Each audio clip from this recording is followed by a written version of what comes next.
Hey, to connect Bluetooth devices into your Realme Note 50, like for example headphones, earbuds or speakers, first of all you have to just enter for the pairing mode on your Bluetooth device. So in my case, on my headphones, I have to just click and hold this power button and I have to just wait until my indicator starts blinking quickly. There we go. And now, when I go into the Bluetooth settings on my Realme Note 50, I have to actually reach connected devices, select pair new device, and now from available devices list I have to select my device. So in this case I'm using headphones. Now I have to accept the pairing,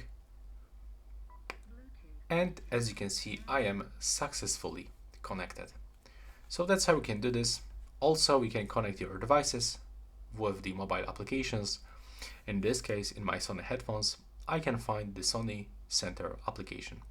So that's all for this video. Right now please subscribe.